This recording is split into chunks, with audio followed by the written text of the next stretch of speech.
नमस्कार, मैं राकेश परमार और आप देख रहे हैं आपका बात।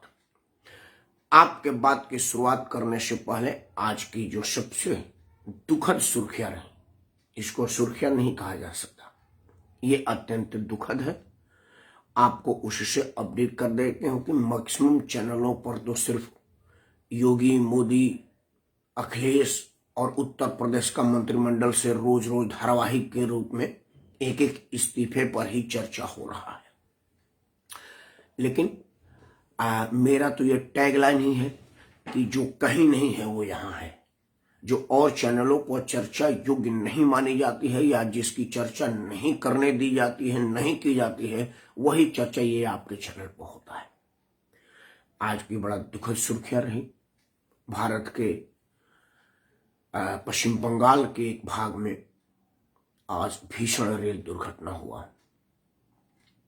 रेल दुर्घटना किस कारणों से हुआ वो वहां के लोग और रेल प्रशासन के लोग जांच करेंगे, देखेंगे और उस नतीजे पर बहुत जल्द से जल्द पहुंचेंगे। उस कारणों पर मैं कारणों पर नहीं जा रहा हूं। बहुत दिनों तक रेल दुर्घटनाओं से लड़ने के लिए और क्यों दुर्घटनाएं होती है इस तकनीक की अध्ययन करने के लिए देश विदेश में हमारे नेता सैर किए, सपाटा किए, अफसर घूम घाम करके आए, लेकिन इस अनमोल जान को मुफ्त में गंवा देने के अलावा और कुछ नहीं कर पाए। मृतक आत्माओं को ईश्वर जल्द से जल्द शांति दे और परम पिता परमेश्वर से प्रार्थना करते हैं कि जो लोग घायल हैं वो तुरंत स्पीडी रिकवरी करें, त्वरित स्वास्थ्य लाभ लें। उनके उत्तम स्वास्थ्य की कल्पना के अलावा और क्या कर सकते हैं, क्योंकि हम सिर्फ प्रार्थना कर सकते हैं। स्वस्थ तो उनको डॉक्टर करेंगे और भगवान का आशीर्वाद से करेंगे। मृतक आत्माओं के लिए हम सब प्रार्थना करें कि वो जल्द से जल्द स्वस्थ हों। मित्रों, आज की जो बात मैंने हेडिंग रखा है कि क्या भाजपा का कांग्रेसीकरण हो रहा है, हो चुका है या होने जा रहा है। इस बात को कहने पर मैं क्यों मजबूर हुआ, एक वाकया आपको बता रहा हूं।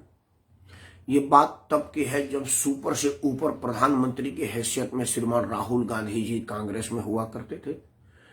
भारत के हाईएस्ट सिविल अथॉरिटी, देश के प्रधानमंत्री के कैबिनेट नोट को फाड़ करके रद्दी में फेंक सकते थे और प्रेस कॉन्फ्रेंस, भरी प्रेस कॉन्फ्रेंस में ये कह सकते हैं this is liable to dustbin, मतलब ये कूड़ेदान के लायक है।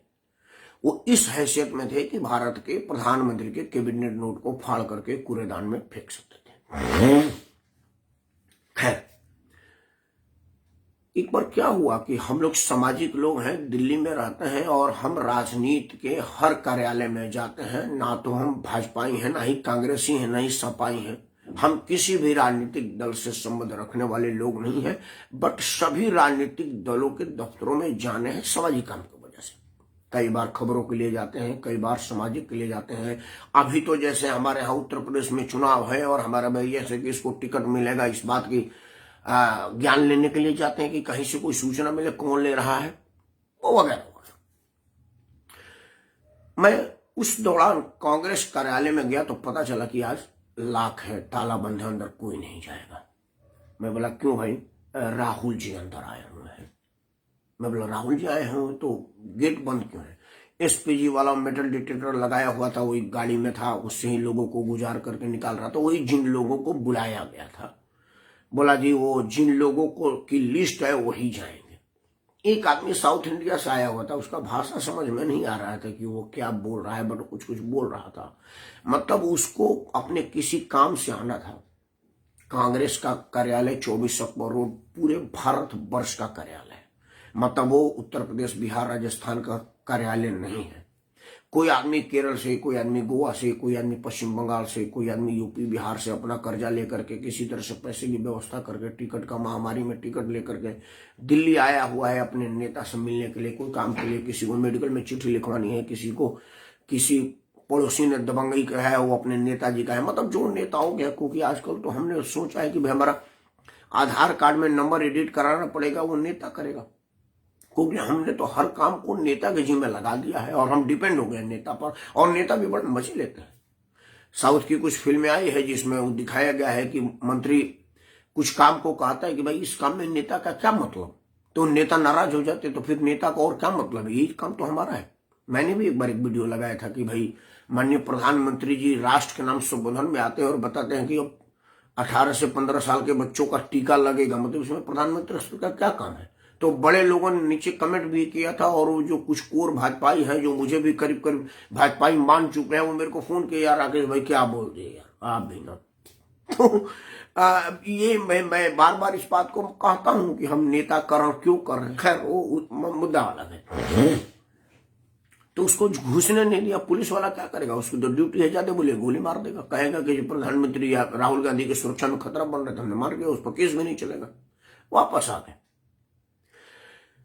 मैंने राहुल गांधी से अपॉइंटमेंट लिया था, हमको एक उत्तर प्रदेश के मैटर में उनसे बात करनी थी। तो जब मैं मिला तो उनको एक बात बोला कि ऐसी वाक्य वर्णन कर, हम लोग तो किसी को बोलते नहीं, अब सुरक्षा वाले रोक देते हैं, क्या करें। मैं बोला सर अगर आप 4 आदमी मीटिंग में थे, वो अपने घर में भी कर सकते थे, वो 4 लोग आपके घर आ जाते, 10 जनपद बगल में आप उसमें कर सकते थे। जब 4 लोगों को मीटिंग में बैठना था तो पूरे अकबर रोड को डिस्टर्ब करने की क्या जरूरत है। इससे लोगों में असंतोष होगा। उनको तो ये मैंने नहीं कहा कि इससे पार्टी हार जाएगी और आप समाप्त हो जाएंगे, आपको उत्तर प्रदेश के अपने पुश्तैनी सीट छोड़ करके बैनार जाना पड़ेगा। लेकिन जो हमारे साथ नेताजी थे बोला यार ऐसे फालतू नहीं बोलनी चाहिए थी।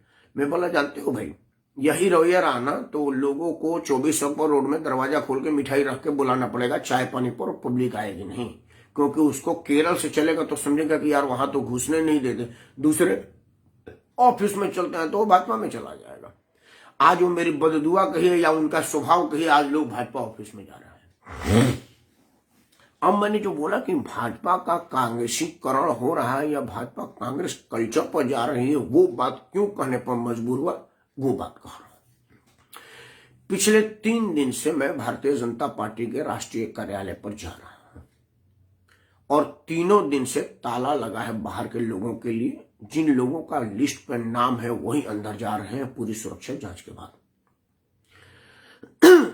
चूंकि हम थोड़ा सा पत्रकारों में पैठ रखते हैं, उनसे भी भेंट मुलाकात बातचीत होती रहती है। मैंने एक पत्रकार मित्र को बोला कि बाहर आ जाओ और मेरे को ले चलने की व्यवस्था करो। बोला राकेश भाई अंदर चल के क्या करोगे, अंदर कोई नहीं है, चप्पे चप्पे पर पुलिस और एसपीजी के लोग खड़े हैं, 4 चरण में हमारा आई कार्ड चेक हो रहा है। मैं बोला इतनी बड़ी देश दुनिया में सबसे बड़ा पार्टी की ऑफिस अगर किसी का आज के तारीख में है तो वो है भारतीय जनता पार्टी का। अत्याधुनिक सुसज्जित, बाहर से देखने पे कोई 7 स्टार होटल लगता है और अंदर से 9 स्टार होटल की सुविधाएं हैं। मतलब जो आधुनिक शौचालय, आधुनिक कार्यालय का जो रुतबा है वो अभी राजनीतिक पार्टी भारत में तो किसी के पास नहीं है। बाकी बाहर के दुनिया को राजनीतिक पार्टी के ऑफिस मैंने देखा नहीं है, इसलिए गलत बयानी नहीं करना चाहता। खैर उतनी बड़ी पार्टी के उतने बड़े ऑफिस में सिर्फ 4 लोग बैठे हुए हैं। आज प्रधानमंत्री गए थे, आज के पहले 3 दिन उसमें अमित शाह थे, योगी आदित्यनाथ थे, बीएल संतोष थे और एक पार्टी प्रभारी थे। मतलब 4 आदमी के बैठने के लिए उस पूरे बड़े ऑफिस को घेर दिया गया था। उस पूरे ऑफिस में और लोगों का प्रवेश निषेध हो। मेरे बलिया से भी कुछ लोग आए थे इस उम्मीद में कि मैं जा रहा हूं अपने टिकट की पैरवी करूंगा। कुछ लोग किसी के पैरवी के लिए आए थे, कुछ लोग अपना टिकट मांगने आए थे, कुछ लोग अपना टिकट बचाने आए थे। मतलब कई तरह के लोग आते हैं ना भी चुनाव में। किसी को अपने बेटी के ब्याह में फंड की मांग करने जाना था कि मतलब राजनीतिक ऑफिस में 100 काम होते हैं। और उस 4 आदमी की वजह से भाजपा का ऑफिस एकदम आम जन के लिए ताला लग गया था इस चुनाव के टाइम में। अब मेरा प्रश्न यही है भाजपा के नेता से, नरेंद्र मोदी से, अमित शाह से, जेपी नड्डा से, योगी आदित्यनाथ से, जो भाजपा के लोग हैं, उतने बड़े ऑफिस में जब 4 ही आदमी को परमिशन थी घुसने की तो वो 4 आदमी कहीं बाहर बैठ लेते। अमित शाह के बाद भी दिल्ली में बहुत बड़ी कोठी है, आदरणीय अटल बिहारी वाजपेयी जी के पुनरुत्थान के बाद उन्होंने तुरंत उनकी कोठी को कब्जा किया। उनके सीट पर कब्जा की लालच थी कि प्रधानमंत्री की सीट पर जाएंगे। फिलहाल मोदी जी बैठे, वो सीट खाली नहीं है, लेकिन मंशा तो उनकी है कि मोदी जी अटल जी का घर कब्जा था, उस तरह अटल जी सीट भी कब्जा कर ले तो वो मोदी जी छोड़ेंगे तब ना अमित शाह जाएंगे वहां पर। लेकिन फिर भी एक मंशा तो स्पष्ट होता है ना कि जैसे उनको एक बहुत बड़ा कोठी मिला हुआ था, लेकिन जैसे आदरणीय अटल जी का देहांत हुआ उन्होंने तुरंत अटल जी की समाधि हटाया और तुरंत उस कोठी पर कब्जा कर लिया। तो दिल्ली की सबसे बड़ी कोठी उनके पास है, चूंकि प्रधानमंत्री के सुरक्षा के एसपीजी ने उस कोठी की चयन किया था। उसके पहले उसके आधे हिस्से में देश के पूर्व उप प्रधानमंत्री जगजीवन राम जी रहा करते थे। बहुत आलिशान शानदार कोठी है। उतने में 4 आदमी बैठ सकता था कि नहीं? बीएल संतोष का जो कमरा है उसमें 4 आदमी बैठ सकता था। योगी आदित्यनाथ जी का जो उत्तर प्रदेश निवास है उसमें 4 आदमी बैठ सकता था। और नहीं तो मैं उत्तर प्रदेश का रहने वाला आदमी हूं, मेरा दिल्ली में 3 मंजिला मकान है और हम पति पत्नी और 2 बच्चे रहते हैं। पूरा कमरा खाली है, किराए पर नहीं दे रखा है। अगर उनको होता मैं अपना ऊपर वाला फ्लोर छोड़ देता भैया, उसमें 4 लोग भांगड़ा करते हुए कर देते। एक फ्लोर पर 4 से ज्यादा कमरे हैं, इसमें आके मीटिंग कर लेते। उस पूरे पार्टी ऑफिस को डिस्टर्ब करने की क्या जरूरत थी? मैं नहीं समझ रहा हूं कि भारतीय जनता पार्टी की पतन की तरफ जा रहा है, घमंड की तरफ जा रहा है, या उनको समझ नहीं आ रहा है कि वो कहां जा रहे हैं। कांग्रेस के कल्चर को अपनाओगे तो मिट्टी में मिल जाओगे, जिस तरह से कांग्रेस मिल गई। ये बद्दुआ या श्राप नहीं दे रहे हैं, ये बता रहे हैं कि इस 4 आदमी के लिए उस 4 मंजिला ऑफिस में 400 से ऊपर जिसमें कमरे हो, मुझे नहीं मालूम कितना बड़ा कमरा, मैंने कमरे की गिनती नहीं की है, लेकिन आलसार उतने वैभवशाली ऑफिस को लॉक करने का क्या फायदा है? दूसरा एक और कल्चर है, आप गृह मंत्री जी हैं, उन पर सुरक्षा थिफ्ट है।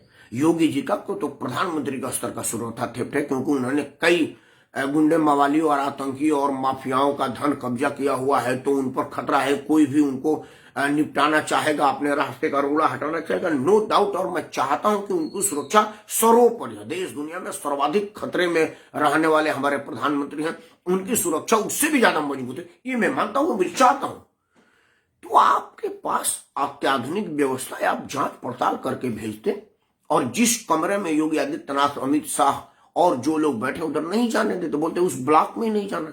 वैसे भी जब लोग भारतीय जनता पार्टी के ऑफिस में जाते हैं तो अध्यक्ष के ऑफिस की तरफ नहीं जाते, वो प्राइवेट गार्ड बैठा रहता है, परमानेंट, बोला नहीं सर उधर मत जाइएगा। मतलब क्यों? अध्यक्ष जी का कमरा है। अध्यक्ष जी हैं नहीं है, लेकिन उधर मत जाइए। तो कोई कहां गार्ड से झगड़ा करके जाता है? अध्यक्ष जी का कमरा बंद है तो बाहर कोई कहे जाएगा? मैं मानता हूं कि टिकट की भीड़ है तो लोग चाहेंगे कि मैं अध्यक्ष जी को मुंह दिखा दूं, चेहरा दिखा दूं, अपनी बात हाय करा दूं, जरा ध्यान रखिएगा सर, मैं मालूम है। तो वहां पर पुलिस के जवान घेरा बना के खड़े हो जाते कि भाई आपको अंदर नहीं जाना है, उधर आप इस तरफ जाइए और लोगों से मिलिए। अब इस टाइम कोई मध्य प्रदेश का आदमी आएगा, उसका काम होगा, तो वो क्यों नहीं मध्य प्रदेश के लोगों से मिलेगा भाई? वो क्यों नहीं अपने पार्टी प्रभारी से या और किसी काम से मिलेगा? इस विषय पर भारतीय जनता पार्टी को गंभीरता से विचार करना पड़ेगा कि 4 आदमी के मीटिंग के लिए उस पूरे 4 मंजिला आलिशान बिल्डिंग को बंद करने की क्या आवश्यकता थी? आम जनों के लिए सीधी प्रवेश निषेध की क्या आवश्यकता थी? इस विषय पर गंभीरता से बात कर सोचने की जरूरत है, क्योंकि भारतीय जनता पार्टी का कांग्रेसीकरण हो रहा है और ये देश के लिए बिल्कुल शुभ नहीं है, क्योंकि पूरे देश में एक लहर है कि जो राम को लाए हैं वही कृष्ण को लाएंगे, पूरे दुनिया में भगवान लहराएंगे। और एक सत्य सनातन धर्म को मानने वाला राकेश प्रभात ये चाहेगा कि सत्य सनातन की विजय हो, क्योंकि सत्य सनातन में ही सर्वधर्म स्वभाव है। अब वसुधैव कुटुंबकम है, हम सबको अपना मानते हैं, तो सबको अपना मानने वाले धर्म की ही विजय होनी चाहिए। इसी में दुनिया की भलाई है, इसी में दुनिया की विजय है। इसलिए इस चीज को, इस सोच को मजबूत होना चाहिए, कमजोर नहीं। और अगर इस तरह की सोच नरेंद्र मोदी की है तो इस विषय पर विचार करें कि पूज्य योगी आदित्यनाथ जी, आदरणीय अमित शाह जी, बीएल संतोष और एक पार्टी पदाधिकारी के 4 आदमी के मीटिंग के लिए पूरे कमरे को कैद बंद कर देना मेरे हिसाब से व्यवहारिक नहीं है। पार्टी की ऑफिस है, वहां हर आदमी को बुलाया जाए, हर आदमी की बात सुनी जाए। दूसरा एक और तकनीकी पहलू जिस पर मैं आपका ध्यान आकर्षित करता हूं, उत्तर प्रदेश में आप टिकट बांट रहे हैं, सबसे बढ़िया मौका होगा ना कि मान लीजिए मैं अपने बलिया को उधार देता हूं। बलिया में आए हुए, मेरे बलिया का विधायक का टिकट है। अब विधायक आएगा 5 आदमी के साथ, तो अपनी बात करेगा कि मेरे को इस वजह से टिकट दीजिए कि 50 काम किया हूं। विधायक का विरोधी जो स्वयं चाहता है कि विधायक का टिकट कट के मुझे टिकट मिल जाए, वो आएगा कि काहे भेज रहे हैं भाई उनको, उनका तो ये शिकायत है, उनकी तो कोई पूछा ही नहीं रहा, सर फलाना घोटाला किया उन्होंने, फलाना काम बिगाड़ा उन्होंने। तो उससे क्या होगा कि उससे आपके पास एक ओपिनियन तो आ जाएगा कि यार फलाना वाला विधायक के 500 आदमी विरोध कर रहे थे। अब आप बिल्कुल आउट ऑफ रीच हो गए हैं, तो आपको कैसे पता चलेगा कि मेरा विधायक बढ़िया काम किया कि बड़ा काम किया है? फेसबुक पर तो हर आदमी मुस्कुराते हुए फोटो डालता है, तो हर आदमी एक पैच का फोटो खींच करके डाल देता है, सड़क का उद्घाटन करते हुए माननीय विधायक जी। अब उन्होंने पूरे बलिया में अपना काम किया है कि नहीं किया, ये जब लोगों से हम मिलेंगे तब तो पता चलेगा। और जो सर्वे करवाते हैं आदरणीय अमित शाह जी और भाजपा पार्टी जी, वो तो उस सीट पर भी सर्वे करवाते हैं ना जिस पर जमानत जब्त हो जाती है। क्योंकि मैं एक बार कांग्रेस के लिए इसी बात पर कांग्रेस कार्यालय से संबोधित किया था, मेरा आधा होते होते एक मित्र आया, हमारे बोला बंद कर बंद कर बंद कर। मैं बोला क्यों मत करूं यार, यहीं से बोल रहा है, आप पीछे कांग्रेस का बैग लग रहा है, वो सुन इंदिरा जी का जो फोटो है। मैं बोला मैं यही तो कह रहा हूं, मैंने उसमें सर्वे में उसमें कहा था कि भाई कांग्रेस पार्टी के टिकट में मेरी बात हुई थी एक बहुत बड़े महासचिव से, उस वक्त उनका नाम लिया था, वो नाम लेने के योग्य भी नहीं है। तो उन्होंने बोला कि राकेश 4 चरण में सर्वे हुई है, एक राहुल जी का सर्वे है, एक मनमोहन सिंह का सर्वे, एक सोनिया जी का सर्वे है, एक महासचिव का सर्वे है और एक इंडिविजुअल सर्वे है, और हर सर्वे में नाम छट के आके टिकट मिला है। तो जब सारे के सारे हार गए तो मैंने बोला बड़ा कंसिस्टेंट सर्वे हुआ है, और सबने बिल्कुल एक ही सर्वे करके रिपोर्ट दिया कि फलाने को टिकट दीजिए, जमानत जब्त करवाएंगे। तो क्या उसी तरह की सर्वे तो कांग्रेस ने करवाए थे अपने लोगों को देने के लिए कि सब लोगों का जमानत जब्त हो गया, तो उसी सर्वे पे करेंगे कि सीधा 1 to 1 मैन टू मैन संवाद करेंगे, वो आपका सर्वे बढ़िया रहेगा। इस विषय पर गंभीरता से विचार करेंगे, क्योंकि मुझे लग रहा है कि भाजपा का कांग्रेसीकरण हो रहा है, और अगर भाजपा का कांग्रेसीकरण होगा तो फिर आदमी पुरानी कांग्रेस के साथ क्यों नहीं जाएगा, नया नया भाजपा के पास क्यों जाएगा जो कांग्रेस बनने की जा रही है। पहली बात। अब आते हैं दूसरी बात पर, जो भाजपा का कांग्रेसीकरण हो रहा है कि उसी कंटेंट में अगली कड़ी है।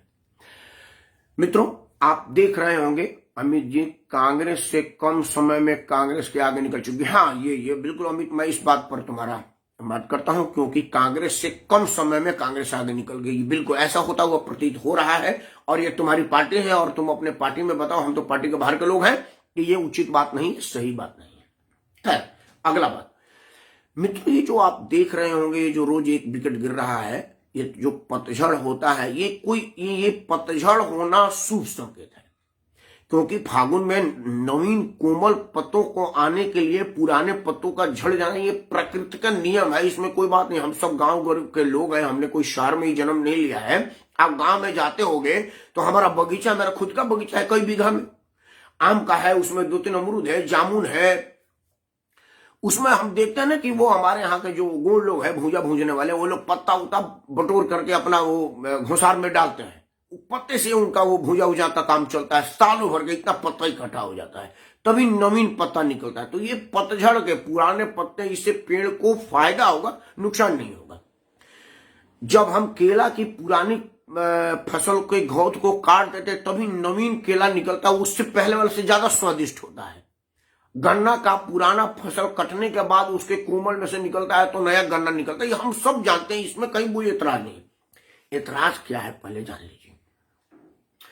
ये सारा का सारा खेल जो अपने मेरा उत्तर प्रदेश में हो रहा है, वो अमित शाह के हठधर्मिता का परिणाम है।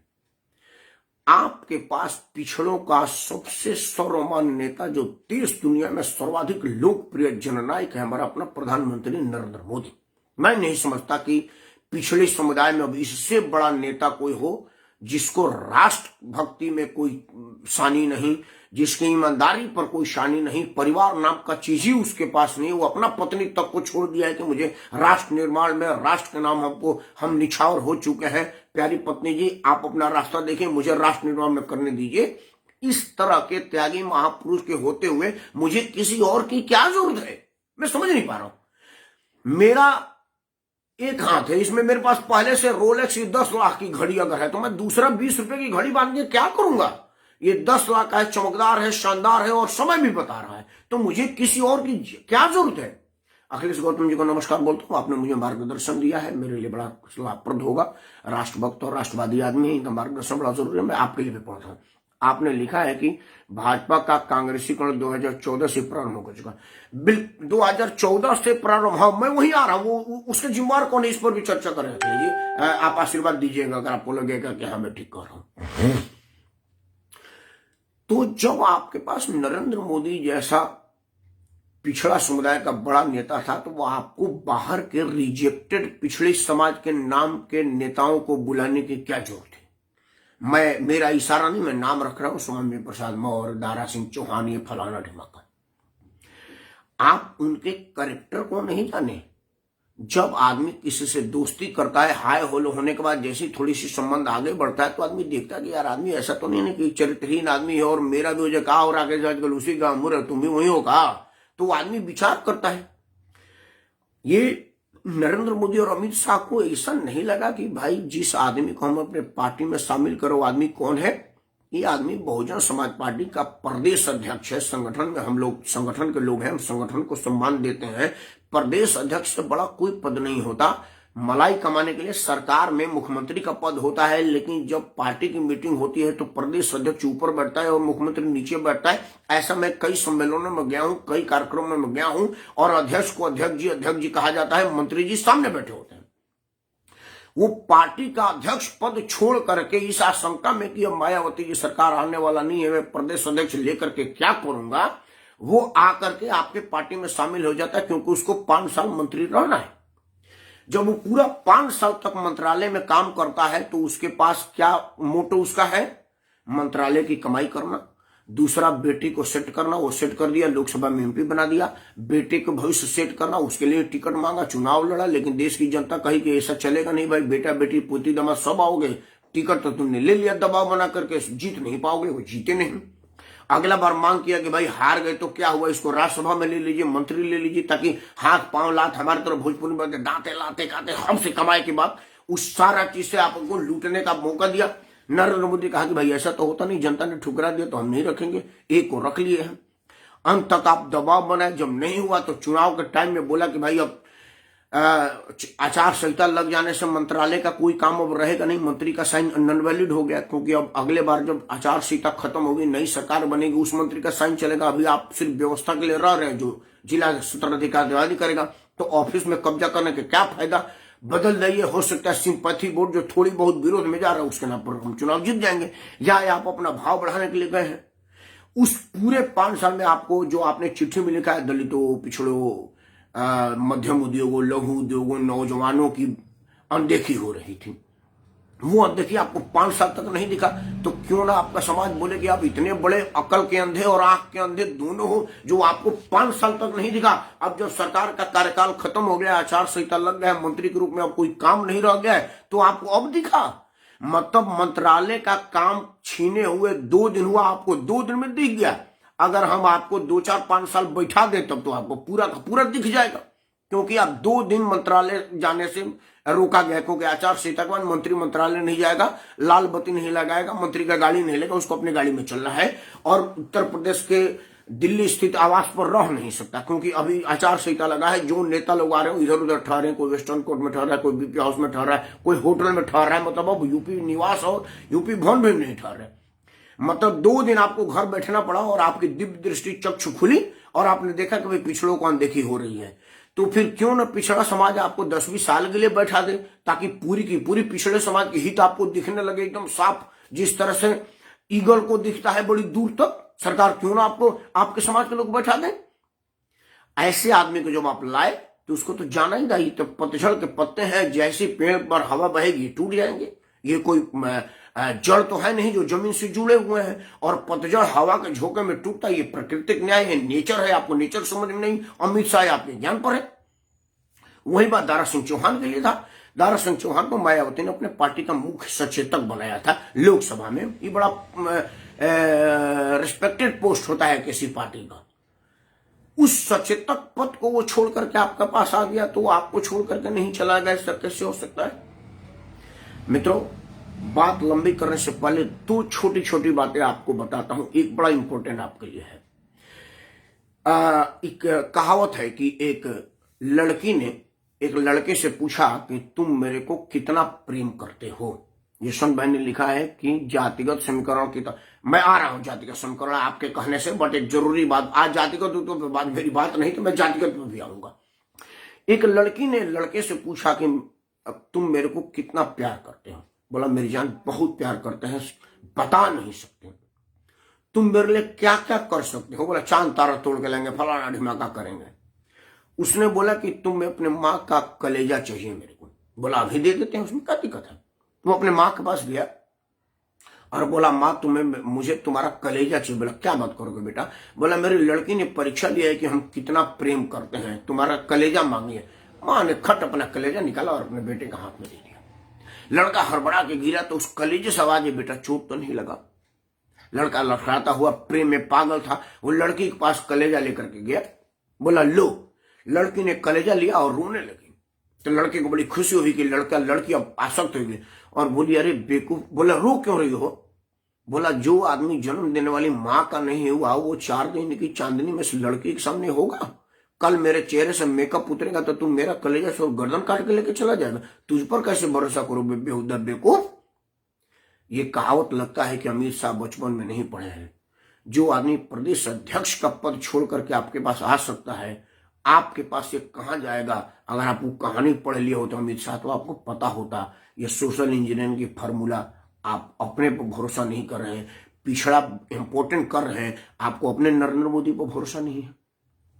अब आते हैं कि ये लोग छोड़े क्यों। यशवंत भाई ने जातिगत समीकरण की बात कहा है।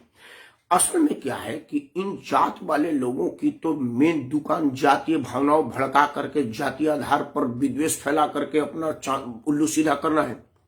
नरेंद्र मोदी की सरकार पूरे अपने कार्यकाल तक 2014 से लेकर के अब तक जितना इस दलित, पिछड़े, अल्पसंख्यक और उन लोगों को जो राजनीतिक रूप से अछूत, आप मेरे को कोई जातीय धर्म पर ना बोले, राजनीतिक रूप से जो अछूत माने जाते थे, मतलब नॉर्थ ईस्ट को लोग मानते नहीं थे कि वो भी इस देश का हिस्सा है।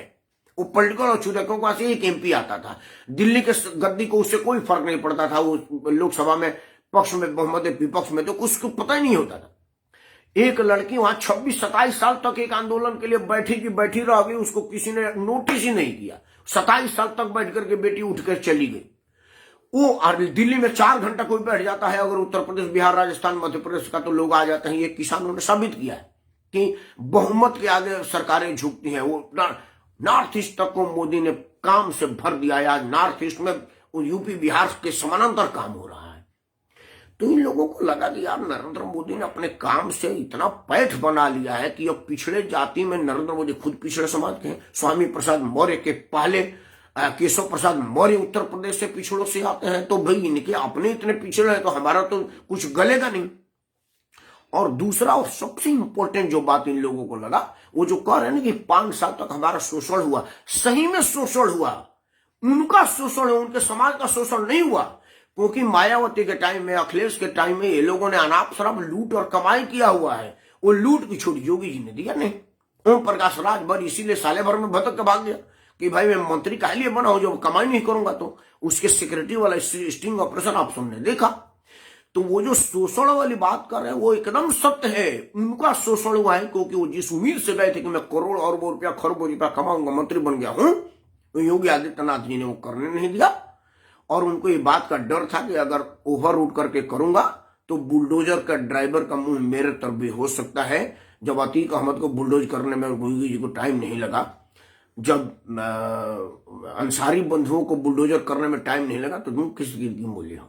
और उनको लगा कि नहीं, तो ऐसा लगा कि भाई अखिलेश के रैली में भीड़ हो रहा है और हम सब लोग एक बना करके पिछड़े समाज में, जो कि भारतीय जनता पार्टी ने अपने कामों से, अपने सत्कर्मों से जो पैठ बनाया है, उसको अगर नहीं तोड़ा गया तो भाजपा अजर अमर हो जाएगी, परमानेंट इस देश के लिए भाजपा हो जाएगी। फिर कभी कोई गुंजाइश नहीं बचेगा हमारी राजनीति का।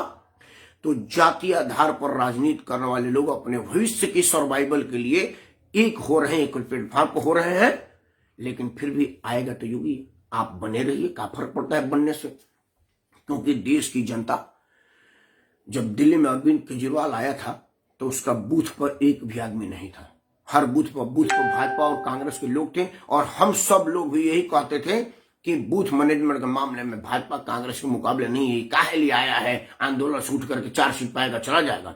लेकिन जनता ने मन बना लिया था। कॉमनवेल्थ घोटाले की दन सुन के दिल में बैठी थी और वो खोज रहे थे कहां झाड़ू है, और उन्होंने खोज के झाड़ू पर बटन लगाया और साफ कर दिया 15 साल के शीला दीक्षित के सरकार को। तो उत्तर प्रदेश की जनता ने मन बना लिया है, क्योंकि उत्तर प्रदेश की जनता अभी बहुत पुरानी नहीं है, नई जनता है। 90 के बाद की राजनीति देखेगी कि जब मुलायम सिंह जी मुख्यमंत्री थे तो इंग्लैंड से बॉगी मंगा करके अपना जन्मदिन मनाते थे। मुंबई के गणिकाओं का नृत्य करवाते थे और जिस तरह से राजा रानी नर्तकियों का नाच देते थे उस तरह से सैफे में नाच होता था। पिता पुत्र पोती पोती नातिन सब बैठ करके देखा करते थे। एक जलसा हुआ करता था जैसे वो राजा महाराजा का जलसा हो रहा है। उसके बाद उनके पुत्र ने भी उसी काम को आगे बढ़ाया है। मायावती जब आई तो अपने पैसे से पत्थरों की मूर्ति लगवा दी। योगी आदित्यनाथ आए तो दीपोत्सव करवाए। तो वो फर्क देखेगी। मायावती समझेगी कि भाई पिछड़े और दलित के नाम पर मैं जीतती थी। दलित में जो ST आयोग के माध्यम से नरेंद्र मोदी ने दलितों के सम्मान के लिए जो कार्यक्रम किया है वो कोई दलित नेता भी नहीं कर सके, जगजीवन राम हो या मायावती हो। आज हमारे डॉक्टर फैजुद्दीन ने कुछ लिखा है, मैं एक बार पढ़ लेता हूँ। उन्होंने लिखा है कि राकेश जी नमस्कार, यूपी का ब्राह्मण भी इस बार बीजेपी के साथ नहीं है। डॉक्टर साहब, कौन जात नहीं है कौन जात है ये तो 10 तारीख को पता चलेगा। लेकिन आपको एक बात बता दूं कि उत्तर प्रदेश का ब्राह्मण क्यों नहीं है ये हमको आप बता दीजिए। आपको पता है उत्तर प्रदेश में पिछले 4-5 टर्म में जो उत्तर प्रदेश का हाईएस्ट IAS पोस्ट होता है ना, सिविल पोस्ट, चीफ सेक्रेटरी का, अंजनी कुमार पांडे, RK तिवारी, यशवंत पांडे, कमल पांडे, अवस्थी, उसके बाद अभी गिरिजाशंकर मिश्रा। मतलब पिछले 7-8 टर्म से उत्तर प्रदेश की ऊंची सबसे ऊंची कुर्सी पर IAS बैठा हुआ है वो है ब्राह्मण। आज भी जो RK तिवारी साहब को दिल्ली बुला लिया गया और गिरिजाशंकर मिश्र तो हमारे मऊ के ही रहने वाले, मैं बोलिया कहूं मेरे यहाँ के बगल के हैं। वो एयरपोर्ट अथॉरिटी पर डायरेक्टर विजिलेंस हुआ करते थे। यहाँ पर हम लोग मिले हैं दिल्ली में उनसे, यूपी कैडर के अफसर हैं, वो अभी गए हैं, वो ब्राह्मण है।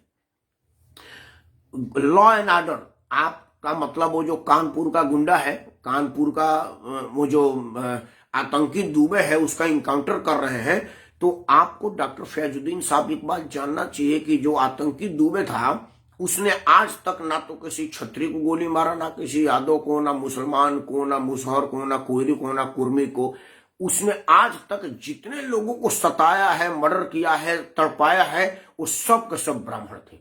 यहां तक कि उसको पकड़ने के लिए गए उस DSP साहब भी जो थे ना वो भी मिश्रा थे और मिश्रा ब्राह्मणे होता है। और मैं नहीं मानता कि दुबे से मिश्रा छोटा ब्राह्मण होता है। तो उनकी टांग काट दी। आप समझ लीजिए कि कितनी बेदर्दी से किया है। एक अपने ही पूज्य ब्राह्मण का टांग काट दिया, तड़पा तड़पा करके उसको मारा। उत्तर प्रदेश के लोग उस टके मिश्रा जी की टांग नहीं देखेंगे, वो दुबे का इनकाउंटर देखेंगे। इतने मूर्ख ब्राह्मण कब से हो गए डॉक्टर साहब, मैं नहीं समझ पा रहा हूं। क्योंकि ब्राह्मण तो इस देश का धरोहर है, लोगों को अध्यात्म समझाता है, सत्य सनातन का परिचय कराता है और आपको आपसे साक्षात्कार करवाता है। यही काम ब्राह्मणों का है। वो स्वयं में साक्षात्कार नहीं करेगा कि क्या मैं उस गुंडा दुबे की बात मानूं या उस दुबे ने जो उस पुलिस अफसर की टांग काट दी जो ब्राह्मण था मैं उसकी बात मानूं। वो सोचेगा ना, फिर वो विचार करेगा कि भाई जब दुबे का इनकाउंटर हुआ था तो पुलिस का सबसे ऊंची पोस्ट पर कौन था जिसने उसको परमिशन दिया मारने का? वो थे अवस्थी जी। और डॉक्टर फैजुद्दीन साहब अवस्थी ब्राह्मण होता है ये बताने की जरूरत नहीं है। पुलिस का DGP ब्राह्मण, होम सेक्रेटरी ब्राह्मण, मालिनी अवस्थी के पति अवनीश अवस्थी। इस सारे ब्राह्मणों के नेतृत्व में अगर ब्राह्मणों का इनकाउंटर हुआ है मतलब वो मरने के लायक थे, वो ब्राह्मण नहीं थे। और किसी गुंडा तताई बदमाश को आप ब्राह्मण कह रहे हैं तो मैं क्षमा चाहूंगा कि आप किस बेस पर ब्राह्मण कर रहे हैं। ब्राह्मण कहा जाएगा पोथी पढ़ाने वाले को, ब्राह्मण कहा जाएगा शिक्षा देने वाले को, ब्राह्मण कहा जाएगा अवनीश अवस्थी को, ब्राह्मण कहा जाएगा गिरिजाशंकर मिश्र को, ब्राह्मण कहा जाएगा पांडे जी को, ब्राह्मण कहा जाएगा RK तिवारी को। ये ब्राह्मण है। स्कूल का प्रोफेसर, कॉलेज का प्रोफेसर, वैज्ञानिक, इंजीनियर, डॉक्टर, कलेक्टर, SP, ये ब्राह्मण है। अगर वो चोर पॉकेटमार बदमाश है तो सबसे पहले वो ब्राह्मण नहीं है, क्योंकि ब्राह्मण होगा तो पॉकेटमार हो ही नहीं सकता। और अगर वो पॉकेटमार हो गया तो ब्राह्मण नहीं है, सीधा बात। पहला कि अगर वो ब्राह्मण है तो पॉकेटमार चोर बदमाश नहीं है, और अगर वो चोर बदमाश है तो फिर ब्राह्मण नहीं है। कहां का ब्राह्मण? नाम ब्राह्मण लिखने से थोड़े होगा। हमारे गांव में भोजपुरी में कहते हैं कि नाम कपूर चंद और गंध गोबरों के ना। तो ये वाला हाल होती है। अगर उसका नाम कपूर चंद है और उसमें गोबर का भी गंध नहीं है तो वो कपूर नहीं है। कपूर वो है जिसमें खुशबू आती है, जिससे पर्यावरण शुद्ध होता है। ब्राह्मण का काम कपूर की तरह से होता है, कमरे में रख दीजिए तो वायरस का नाश हो जाता है। ब्राह्मण को आंगन में बैठा लीजिए तो आपके घर में सत्य सनातन का विजय होता है। वो ब्राह्मण है, वो गुंडा दुबे कानपुर वाला ब्राह्मण नहीं है। किसी भी वजह से नाम दुबे होने से ब्राह्मण नहीं हो सकता। ब्राह्मण वो है जो डीएसपी था, जिसको गोली मरवा दिया उस दुबे ने, वो ब्राह्मण था। ब्राह्मण नाराज नहीं है। अब आते हैं कि ये जो आप कहे हैं उसका बेस क्या है। असल में उसका बेस क्या है कि पिछले बार मायावती को सोशल इंजीनियरिंग के माध्यम से सतीश मिश्रा ने अपने ब्राह्मणों की लॉबिंग की थी। ब्राह्मण कहे थे कि भाई हमारे मिश्रा अपना पंडित है, एक बार मायावती को करके देखते हैं। और ब्राह्मण डिसाइडेड फैक्टर तो है उत्तर प्रदेश में, देश के किसी भी कोने में डिसाइडेड फैक्टर है। एक तो वो पूजा जाता है तो लोग उसकी बात मानते हैं, और वोट लेने देने और बदलवाने का क्षमता रखता है। तो वो सतीश मिश्रा के बहकावे में बहुजन में गया, बहुजन की सरकार बन गई। अब अखिलेश को लगा कि भाई क्या करें, इसलिए उसने योगी आदित्यनाथ को राजपूत प्रचारित किया कि योगी आदित्यनाथ असल में अजय सिंह बिष्ट है। हालांकि सनातन धर्म में अजय सिंह बिष्ट का हवन हो चुका है, अब योगी आदित्यनाथ जोगी है आज के तारीख में। लेकिन चलिए कोई बात नहीं, वो क्षत्रिय मां के कोख से जन्म है, क्षत्रिय है, मुझे इसमें कोई एतराज नहीं है। प्रचारित किया गया कि वो क्षत्रिय है और ब्राह्मणों का इनकाउंटर हुआ है। वही योगी आदित्यनाथ कितने क्षत्रियों का इनकाउंटर करवाए हैं ये गिनती है आपको? एक गुंडा दुबे दिख रहा है, और हमारे ही बलिया का वो दुर्दांत आतंकवादी जिसको बॉम्बे से लेकर के कहां तक इंग्लैंड और नेपाल पुलिस तक खोज रही थी, उसका इनकाउंटर आपको याद नहीं है? उसका अतीक अहमद का जमीन दोस्त कर दिया, अरबों रुपए की संपत्ति, वो आपको याद नहीं है? अंसारी बंधुओं को धराशायी कर दिया, बेचारे घुटने पे आ गए, वो याद नहीं है? दुनिया ये भी तो याद करेगी, एक दो भी याद करेगी। खैर, आज बात उस पर नहीं था। आज बात कि ये पतझड़ खुशी का बात होता है, क्योंकि नवीन कोमल पत्ते आते हैं और पेड़ को मजबूती मिलती है, फसल को मजबूती मिलती है, भाजपा को भी मजबूती मिल गई। और एक बात, अंतिम बात, आज लंबा हो गया, एक अंतिम बात जो आपको कह रहा हूं कि मैं जो आगे और लोग जो रिजाइन देंगे उनको एक सुझाव है कि कृपया टाइपराइटर दूसरा लगाइए, दूसरा शब्द इस्तेमाल कीजिए, क्योंकि चिट्ठी लेटर हेड अलग अलग है, टाइपराइटर एक ही आदमी जिसमें टाइप लिखा है, जिसका वर्णन है कि मैं दारा सिंह चौहान योगी आदित्यनाथ के सरकार में वन एवं पर्यावरण मंत्री था। 5 साल तक हमने अपनी पूरी ईमानदारी और निष्ठा से काम किया, लेकिन पूरा 5 साल दलितों, पिछड़ों, युवाओं और मध्यम उद्योग के व्यापारियों की अनदेखी की वजह से दुखी होकर तो मैं मंत्रिमंडल से इस्तीफा देता हूं। ये अब आते हैं, मैं स्वामी प्रसाद मौर्य जो कि श्रम और न्यायिक मंत्री था, मैं पूरे ईमानदारी से अपना काम किया। और सेम वही लाइन नीचे स्वामी प्रसाद मौर्य, यही बात सैनी ने भी लिखा है। अगला आदमी अभी और 10, 20, 50, 100 लोगों के रिजाइन, मैं समझ रहा हूं कि 100-150 एमएलए लोग रिजाइन करेंगे, क्योंकि उनको बता दिया गया है 172 की लिस्ट तो आज ही फाइनल हो गई है, 16 तारीख को घोषणा हो जाएगा। तो 16 तारीख के शाम को भी 10, 20, 50 लोग अपना रिजाइन करेंगे। तो जो 10, 20, 50 लोग 16 तारीख को रिजाइन करेंगे, वो कृपया टाइपराइटर दूसरा ले लें, नहीं तो मेरे फेसबुक पर लिखे, मैं उनको मैटर लिख करके दे दूंगा, ताकि ये ना लगे कि एक ही टाइपराइटर से निकली हुई है, लेटर अलग अलग है, लेटर हेड अलग है, लेटर एक ही है। इस तरह का ध्यान रखा जाए। ये पब्लिक है, सब जानती है, और आजकल सोशल मीडिया पर चिट्ठी सर्कुलेट हो जा रहा है और हर आदमी पढ़ रहे, यार मैटरवा एक ही आदमी है, दूधू है। तो ये कहने का मौका ना दें। रिजाइन तो अभी बहुत आएगा, क्योंकि जिन जिन लोगों ने योगी मोदी का नाम का मलाई खाया है और जनता से संपर्क नहीं बनाया हुआ है, उनका टिकट कट रहा है, और उनका टिकट कटना भी चाहिए, क्योंकि ये योगी की सरकार है, काम करने पर भरोसा रखती है, नाम पर भरोसा नहीं रखती। अगर नाम पर भरोसा होता तो वरुण गांधी मंत्री होते, मेनका गांधी को मंत्रिमंडल से नहीं हटाया जाता, क्योंकि भारतीय राजनीति में कितना ही लोगों का अवसान हुआ है। अभी गांधी का बहुत बड़ा नाम है, कश्मीर से कन्याकुमारी तक गांधी परिवार को लोग जानते हैं। अगर नरेंद्र मोदी को नाम पे भरोसा होता तो वरुण और मेनका दोनों मंत्रिमंडल में होते। इसलिए नाम छोड़ दीजिए। अगर नाम पर बात होती तो यशवंत सिन्हा के बेटा, जो कि बिलायत से पढ़ के आए थे और बड़े शिक्षित आदमी है यशवंत सिन्हा, के बेटा है जयंत सिन्हा को मंत्रिमंडल से नहीं हटाया जाता। योगी आदित्यनाथ जी अगर नाम पर बात किए होते तो प्रकाश जावड़ेकर और रविशंकर प्रसाद को नहीं हटाया जाता, डॉक्टर हर्षवर्धन को नहीं हटाया जाता, क्योंकि सारे के सारे बेहद ईमानदार बड़े नाम वाले लोग हैं और बड़े काम वाले लोग हैं।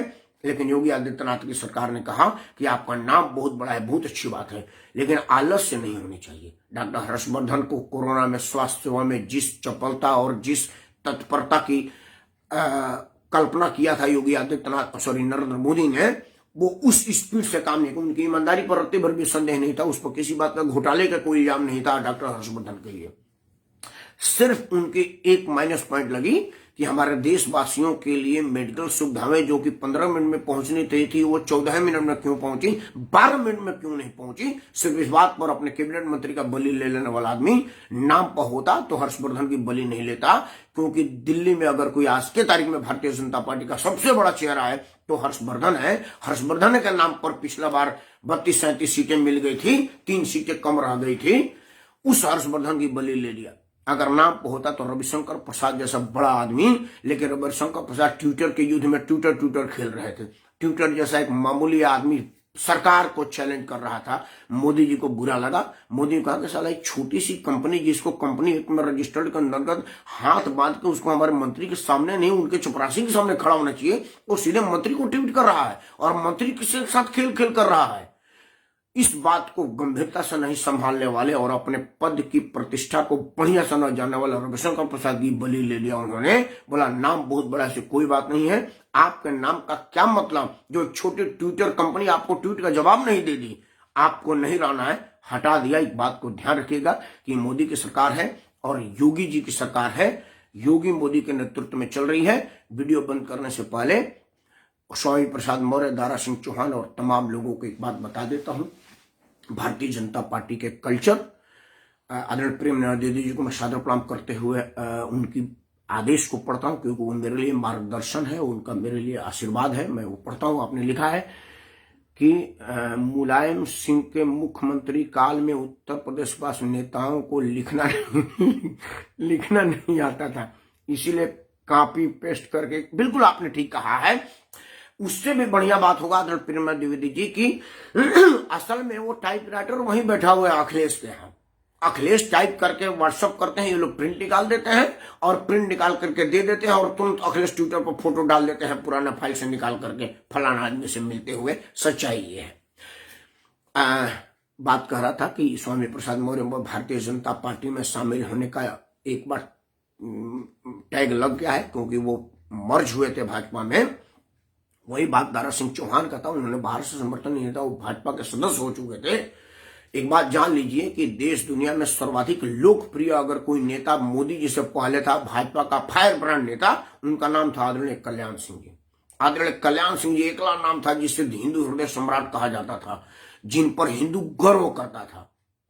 आदरणीय कल्याण सिंह जी जब भाजपा छोड़े तो अपना सीट भी नहीं जीत पाए, आजू बाजू का सीट छोड़ दीजिए, वो उत्तर प्रदेश के भी नेता नहीं बन पाए, लोध समाज में भी वो वर्चस्व नहीं कर पाए।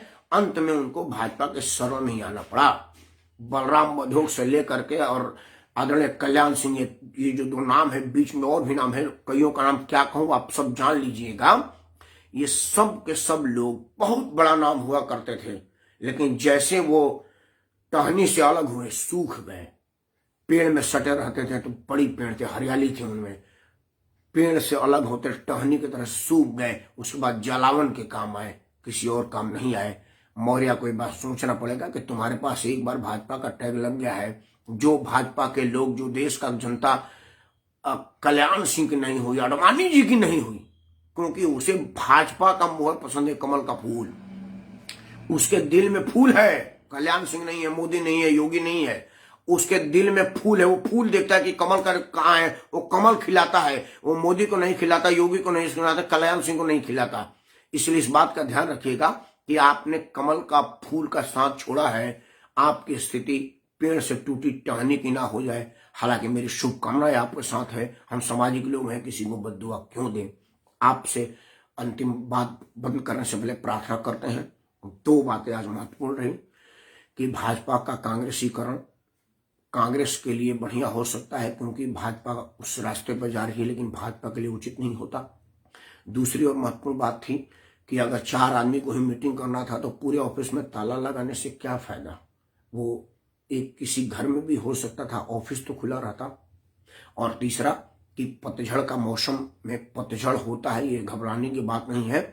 बाग का मालिक खुश होता है जब पतझड़ देखता है, क्योंकि कहता है कि अब पुराने पत्ते गिरेंगे तो नवीन कोमल पत्ते निकलेंगे, इसलिए वो खुशियां मनाता है, पतझड़ को देख देख अगराता है। आप भी जो राष्ट्रभक्त लोग हैं वो अगराइए, ये पतझड़ का मौसम है कि जैसी पूरी पतझड़ हो जाएगी नवीन कमल खुलेगा और नवीन कोमल में कमल ही खिलेगा, ऐसा मुझे उम्मीद है। इन्हीं शब्दों के साथ अंत बात कि जो राम को लाए हैं वही कृष्ण को लाएंगे, पूरी दुनिया में भगवा लहराएंगे। जय श्री राम, सत्य सनातन की जय हो।